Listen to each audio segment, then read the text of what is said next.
So this is going to be part of the nerd reviews segment of this channel, where I will be giving you just reviews on movies, TV shows, etc. Things that I'm watching that I think you should watch, maybe you should pass on it. Of course, there'll be the MMA version of this as well. Again, don't forget to subscribe to the channel, hit the dislike button down below, show how much you really love it. But I just saw Captain Marvel, and I have to say I am upset at how much I enjoy this movie. Being part of a fan boycott, all stemming from The Last Jedi, which, of course, if you want a video on that, I'd be happy to make one, was kind of fun. You know, just being like, oh, I'm going to watch this movie burn, right? I have to say that watching Carol Danvers become part of the Nova Corps, watching Carol Danvers become Captain Marvel was really entertaining. So just what I'll do is I'm going to segment this, right? I'll put a timestamp down below and I'll note when the spoilers are going to happen. But the premise of the movie is, and you probably already know this, Captain Marvel, or Carol Danvers, is part of this larger organization called the Kree. And the Kree are in this continuous battle against the Skrulls. And at this point, the Captain Marvel and her team, featuring Jude Law and the dude from Thor, go to this planet to try to get some guy. This part wasn't really fleshed out. It was just to get some guy who knew some codes or something. Turns out it's an ambush. They capture Captain Marvel and want to extract her thoughts and memories. But the thing is, she doesn't have any, and she mentions that in the movie. So the premise of the movie is that you're kind of going with her as she figures out who she is and where she comes from. So things that are awesome about this movie. First, CGI is great.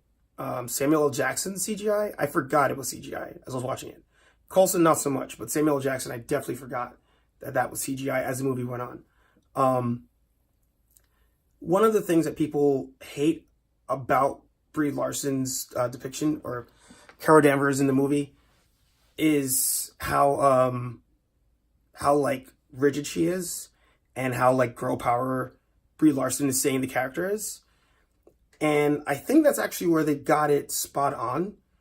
Coming from a background where it was majority men in the merchant marine world versus women, a lot of guys do make crude jokes towards women, or, you know, might say something that makes them feel like, oh, you can't do this job, I'll do it for you. It happens in a lot of industries. But in this movie, you see how she, like, amongst a world of men, tries to come off like, yeah, I can do everything that you can do. So where there's backlash over that by people saying they don't want Disney throwing that in their face, it's actually pretty accurate, in my opinion, to what happens in real life. So even as she progresses through the movie, you know, she's essentially a space cop, if you would. Again, just like Nova Corps or the Green Lantern Corps. And she ends up on Earth. She meets Samuel L. Jackson, and she's treating him, you know, like he's a lesser cop than she is. Even though he's, you know, in S.H.I.E.L.D., which is above even the Fed. To her, on a universe scale, he's beneath her, so she's talking down to him. People have issues with that who look at the movie with like an eye for like trying to nitpick it. But I mean, that's no different than if the Fed show up to a crime scene and there's local police, right? They probably imply that, yeah, you're here. This might be your jurisdiction, but the freaking country's my jurisdiction. So she treats him that way, and it comes off as like being a bitch or something. But I mean, I feel like that's what anybody in that situation would do. So the movie progresses. You see how she starts to, even though she's been a Kree soldier for years, you see how she does start to even develop new powers that she didn't know she had. She figures out where she came from, does all that stuff. The movie's really good. I'm not sure yet where I'm going to rank it on the Marvel list, but I have to say that I think this is a must watch, not for the sake of Endgame, which that's also an issue people have with the movie, is they feel like Marvel is telling you you have to watch this to see Endgame. You really don't. Based on what happens in the movie, you can, in my opinion, you can probably, you watch Infinity War. You watched Ant-Man, because you need to watch Ant-Man and Wasp, or at least the ending of the movie. You'll watch Ant-Man and Wasp. You could start with Endgame and still have an idea of what's going on. So to me, the movie, I think as an independent movie, aside from the Marvel Universe, I think it was actually pretty good. I think Brie Larson was great in it. Sam Jackson was great in it. So at this point, if you don't want spoilers, you can stop watching and then maybe come back after you watch the movie. All right? So spoilers in 3, 2, 1. So the issues I have with the movie, of course, will always be that Captain Marvel is too similar to Nova as far as how Marvel keeps pushing and developing the character. I think you could have done this plot with Nova instead, especially if you're trying to do the whole, like, not your conventional hero. You could have had Captain Nova fulfill this role, to me. The greater issue I have with how the movie transpired, as she progresses the movie, right, she learns that the Skrulls actually are just refugees, if you would. They somehow managed to put that in the movie. They're just refugees trying to escape the Kree, because the Kree are just wiping them out. And the person that trained Carol, or that took her into their piloting program, was trying to help the Skrulls get away from the Kree. I think what would have been amazing is if she buys into that. The Kree show up. She helps the Skrulls fight off the Kree. Turns out the Skrulls are villains as well. Kind of into that Last Jedi thing of there's no such thing really as good and evil. It's grays, layers of grays. It's a matter of who benefits you more. You have the Rebellion and the First Order buying guns from, like, the same people. That kind of concept, right? That, like, one of the things I love about Star Wars lore is that it really, in the last couple of years, builds up this whole concept that the Rebellion kind of are like terrorists when you think about it. You have the Empire, eventually the First Order. They're ruling with iron fists, and their methods are completely, messed up. In theory, right? I'd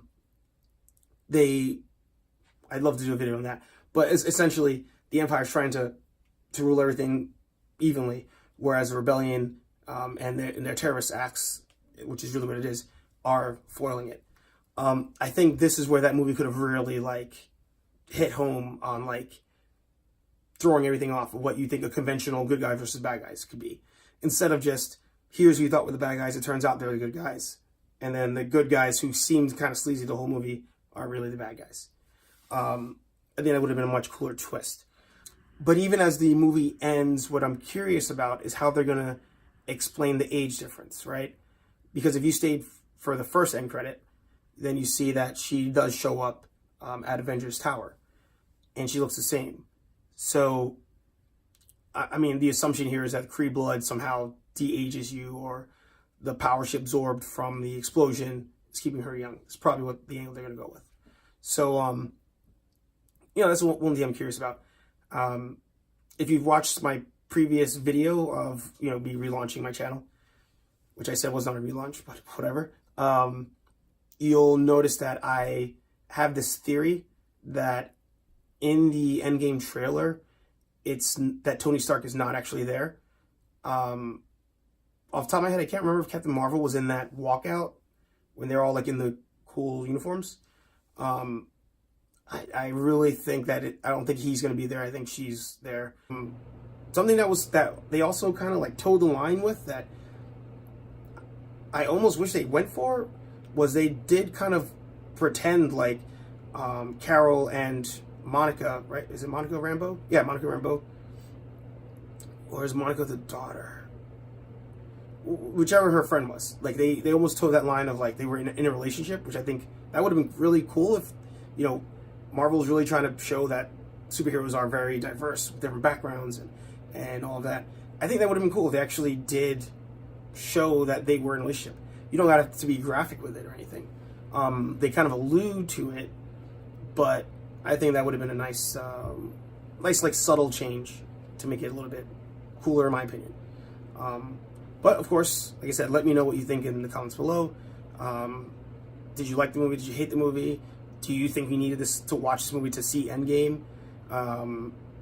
Do you think that I'm a jerk for turncoating on my boycott of the movie?